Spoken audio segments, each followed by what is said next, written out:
Hai teman-teman, bagaimana kabarnya hari ini? Kenalin, nama aku Lucy. Di sini aku akan sedikit memberitahu teman-teman mengenai COVID-19 dan bagaimana sih agar kita tidak tertular dengan virus kecil ini. Sebagian orang beranggapan tahun 2020 merupakan tahun yang tak pernah dibayangkan. Bayangkan saja kawan, semua yang telah mereka rencanakan seperti berlibur, pernikahan bak ratu dan raja, pertunjukan, pertandingan, dan banyak hal lain yang harus ditunda atau bahkan gagal tidak dapat dilakukan. Aktivitas ini terhambat karena kemunculan dari coronavirus yang dapat membuat kita atau seseorang yang terpapar mengalami sakit atau bahkan kematian. Seperti yang tertulis di worldmatter.info pada 8 Mei 2021, kasus COVID-19 telah mencapai 157 juta kasus dengan 3,28 juta diantaranya meninggal dunia dan 35 juta jiwa dinyatakan sembuh.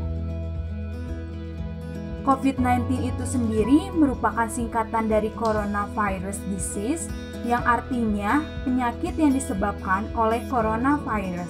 Angka 19 itu menandakan tahun di mana virus ini ditemukan di kota Wuhan, China pada Desember 2019. Coronavirus ukurannya sangat kecil dan sangat cepat penyebarannya, mulai dari satu orang ke orang lain, dari kota ke kota, bahkan dari negara ke negara. Hingga pada Maret 2020, Indonesia, negara kita pun termasuk ke dalam negara yang terjangkit coronavirus.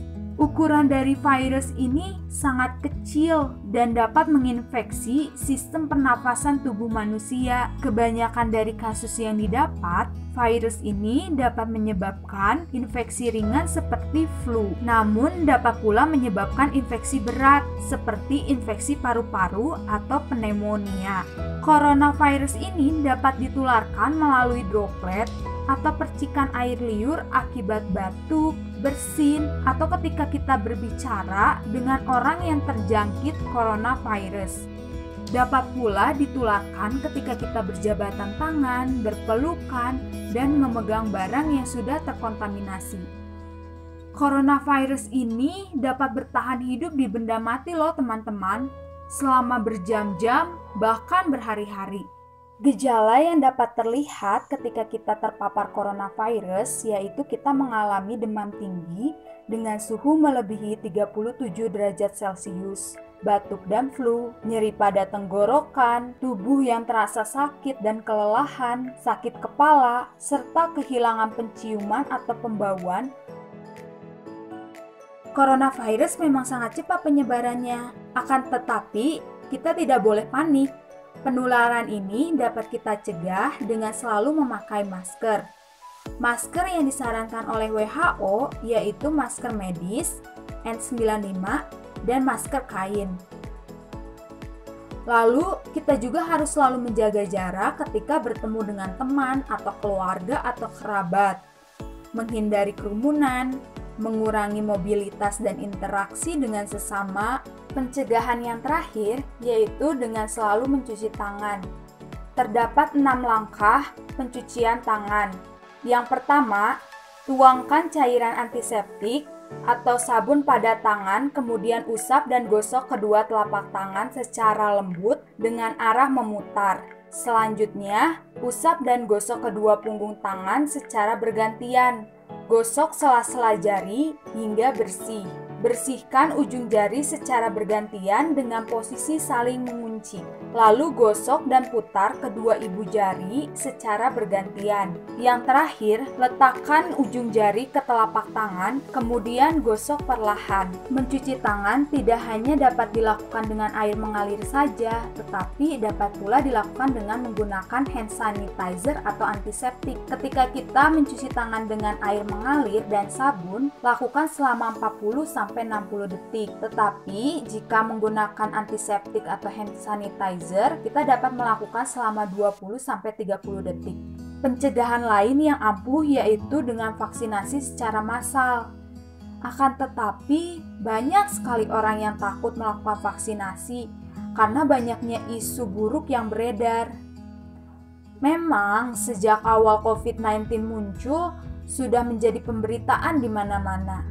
Tak jarang terdapat berita yang seakan-akan real, nyatanya tak terbukti kebenarannya. Berita ini membuat kepanikan dari beberapa orang yang mengakibatkan tidak percayanya adanya coronavirus dan ketakutan untuk menjalani imunisasi. Sebagai contohnya, pemberitaan yang menyatakan vaksin Sinovac mengandung sel vero dari monyet hijau asal Afrika. Faktanya, vaksin Sinovac hanya mengandung inactive virus atau virus yang sudah dimatikan. Ada pula pemberitaan yang menyatakan di dalam vaksin terdapat chip yang dapat melacak orang. Nyatanya, barcode pada produk vaksin merupakan kode untuk pelacakan distribusi produk dan tidak menempel pada orang yang telah diimunisasi. Selain dari berita buruk yang beredar, mungkin dari teman-teman pula ada yang kurang mengerti apa sih itu vaksinasi, apakah kita perlu melakukan vaksinasi atau imunisasi. Untuk itu, kita kenalin dulu apa itu vaksin. Vaksin itu sendiri merupakan bahan antigenik yang digunakan untuk menghasilkan kekebalan terhadap suatu penyakit. Sehingga ketika seseorang telah diimunisasi, maka tubuhnya akan memiliki kekebalan terhadap penyakit tertentu. Perlu diketahui teman-teman, terdapat beberapa jenis vaksin COVID-19. Di antaranya Sinovac. Vaksin ini menggunakan metode inactive virus atau virus corona yang sudah dimatikan. Walaupun virus ini sudah nonaktif, sistem imun kita akan tetap menanggapi dan mempelajari cara perlawanannya. Pada tipe vaksin ini memerlukan beberapa dosis agar dapat bekerja secara efektif. Lalu ada pula metode viral vector yang diterapkan oleh vaksin AstraZeneca dan Sputnik V, di mana pada metode ini menggunakan virus yang masih hidup, namun virus ini bersifat lemah. Sebagai contohnya, adenovirus yang dapat menyebabkan pilek. Virus yang masih hidup ini kemudian dijadikan sebagai tumpangan bagi materi genetik COVID-19 yang akan digunakan sistem imun untuk menciptakan kekebalan tubuh. Ada pula vaksin Moderna dan Pfizer yang menggunakan metode mRNA. Pada metode ini menggunakan teknik genetika khusus dengan mengambil potongan protein spike yang terdapat di luar coronavirus. Ketika vaksin disuntikan ke dalam tubuh, sistem imun kita akan merespon dan menciptakan antibodi. Sehingga jika nantinya orang tersebut terpapar coronavirus, sistem imun di dalam tubuh sudah mengerti cara perlawanannya. Dari kelima vaksin ini memiliki fungsi yang sama, yaitu menciptakan sistem kekebalan tubuh. Di mana sebelum vaksin ini diberikan secara massal, vaksin ini sudah diuji oleh para peneliti dengan sangat akurat dan hati-hati. Oleh karena itu, kita tidak perlu takut lagi untuk menjalani imunisasi. Lalu, bagaimana sih kita bisa mendapatkan imunisasi atau bisa mendapatkan vaksin?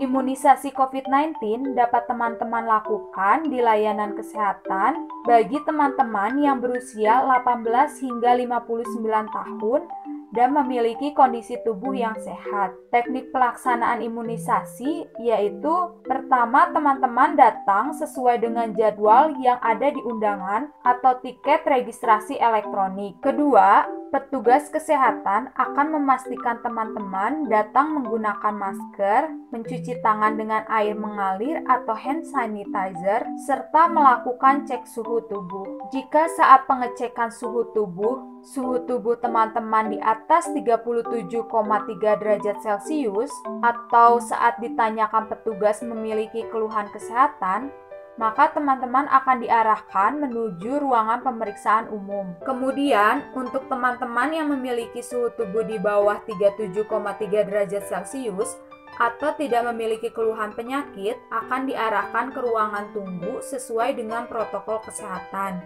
Setelah itu, petugas kesehatan akan mengarahkan teman-teman pada meja 1. Pada meja 1 ini dilakukan pendaftaran sesuai urutan kedatangan untuk verifikasi dan pencatatan data. Selanjutnya akan diarahkan ke meja 2 untuk pemeriksaan kesehatan atau screening kesehatan. Petugas akan melakukan anamnesa untuk mengidentifikasi penyakit penyerta dan pemeriksaan tekanan darah. Kemudian akan diarahkan ke meja 3, yaitu pemberian imunisasi dengan prinsip safety injection. Lalu petugas akan memberikan penjelasan singkat mengenai vaksin yang akan diberikan. Setelah selesai penyuntikan, petugas kesehatan akan memberitahukan untuk datang kembali pada jadwal berikutnya sesuai undangan. Kemudian akan diarahkan menuju ruangan observasi untuk menunggu selama 30 menit untuk memonitor kemungkinan KIPI atau kejadian ikutan pasca imunisasi.